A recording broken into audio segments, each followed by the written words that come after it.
Hi అండి. ఇవాళ చేపలు తీసుకొద్దామని హౌసింగ్ బోర్డు వెళ్ళాను. చేపలు తీసుకొచ్చి ఇదిగో శుభ్రంగా వాళ్ళు కోసి ఇచ్చారు. నేను శుభ్రంగా కడిగి శుభ్రం చేశానండి. ఏపుడు చేద్దామని మధ్య ముక్కలు తీశాను. ఇదిగోండి ఉప్పు, పసుపు, గరం మసాలా, కారం, నిమ్మకాయ రసం, వెల్లుల్లి పేస్టు, బియ్యం పిండి, కార్న్ఫ్లవరు. అదిగో కార్న్ఫ్లవరు. ఇంక ఇవన్నీ వేసి కలుపుదామని చెప్పి కారం వేసి కార్న్ఫ్లవరు ఒక చేత్తో ఫోన్ పట్టుకొని ఒక చేత్తో ఇవన్నీ వేస్తున్నాను నేను. నాకేమో చేత కావట్లేదు వీడియో తీయటం. ఎట్లాగట్లా చేస్తున్నా. పసుపు, గరం మసాలా, తగినంత ఉప్పు, వెల్లుల్లి పేస్టు చూడండి ఒక చేత్తో వేస్తున్నా. నిమ్మకాయ రసం ఇవన్నీ బాగా కలపాలి. ఈ మిశ్రమం అంతా బాగా కలిపిన తర్వాత కొంచెం నీళ్లు చుక్కేసుకోవాలి. ఎందుకంటే గట్టిగా ఉందిగా, అందుకు నీళ్ళు చుక్కేసేసి ఈ ముక్కలన్నీ వేసి బాగా కలపాలి. మసాలా పట్టేంత వరకు బాగా కలిపి లైక్ చేయండి, సబ్స్క్రైబ్ చేయండి. నాకు వీడియో తీయటం చూస్తున్నారుగా మీరు ఎంత చక్కగా తీస్తున్నానో వీడియో.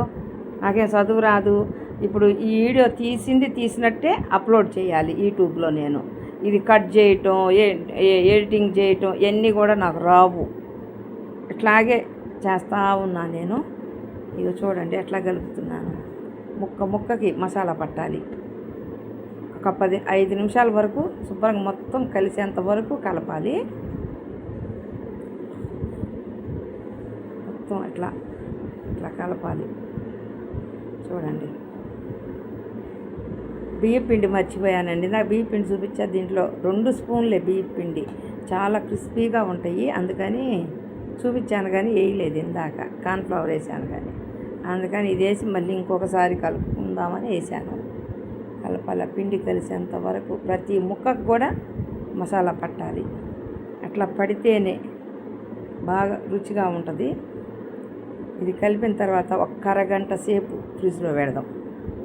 ఇట్లా బాగా కలిపి చిన్న గిన్నెకి ఎత్తిపెట్టి ఒక చిన్న గిన్నెలో పెట్టేసి ఫ్రిడ్జ్లో పెట్టి ఒక అరగంట తర్వాత తీద్దాం.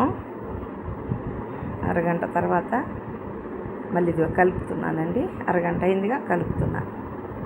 తీసి మళ్ళీ ఇంకొకసారి కలిపామంటే ఇంకా మసాలా బాగా పట్టిద్ది.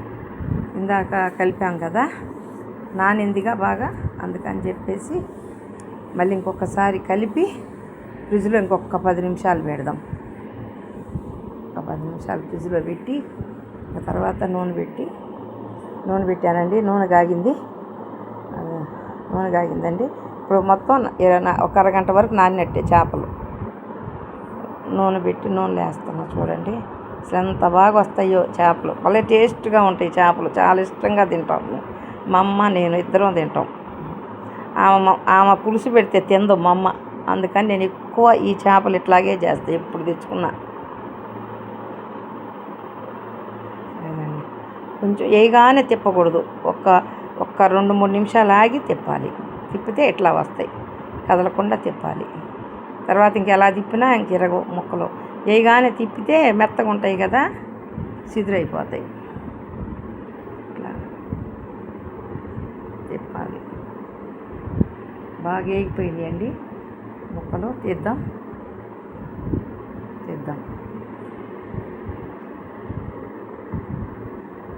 ఇంకా మిగిలిన ముక్కలు కూడా ఇలానే వేసుకుందామండి.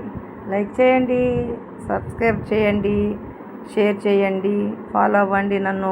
ఏమండి సబ్స్క్రైబ్ చేసుకోండి ప్లీజ్. అయిపోయింది. ఈ ముక్కలు తీసేసాక మళ్ళీ ఉన్న ముక్కలు కూడా ఇట్లాగే నూనెలో వేయించుకోవాలి. అట్లా వేపాను కదా, అట్లాగే మళ్ళీ ఉన్న ముక్కలు కూడా ఈ ఒక్కరోజే తినక్కర్లేదండి. ఈ 2-3 రోజులు ఫ్రిడ్జ్లో పెట్టుకోవచ్చు. తర్వాత మళ్ళీ రేపు లేదు ఎల్లుండే సరే నూనెలో వేసుకోవచ్చు. మళ్ళీ పచ్చి ముక్కలు ఫ్రిడ్జ్లో పెట్టేసుకోవచ్చు. మనకు కాబట్టి వరకే వేపుకోవచ్చు. మాకైతే సరిపోతాయని ఇంతవరకే వేపుకున్నాం ఇవాళ. ఇవ్వండి ముక్కలు ఇంకా ఉన్నాయి. అవి వేపాను, మళ్ళీ వేపాను కదా, ఇంకా ఉన్నాయి ముక్కలు. చూడండి, అది చేసి చూద్దామండి. ఇది చూడండి, ఈ ముక్కలు ఉన్నాయా, అవి బాగా వచ్చినాయి, బాగా క్రిస్పీగా వచ్చినాయి ముక్కలు మట్టికి. చూడండి, టేస్ట్ చూద్దాం, ఉప్పు కారం చూద్దాము. అంతా పర్ఫెక్ట్గా సరిపోయిందండి. ఉప్పు కారం పసుపు మొత్తం బాగా సరిపోయింది. కారం కానీ ఉప్పు కానీ మసాలా కానీ బాగున్నాయి. ఇవ్వండి ఈ ముక్కలు, ఇంకా ఈ ముక్కలు ఉన్నాయి. కావాలనుకుంటే వేపుకోవచ్చు, లేకపోతే 2 రోజుల తర్వాతైనా వేపుకోవచ్చు. రోజుకు 4 ముక్కలైనా వేపుకోవచ్చు. బాగుంటాయండి. లైక్ చేయండి, సబ్స్క్రైబ్ చేయండి.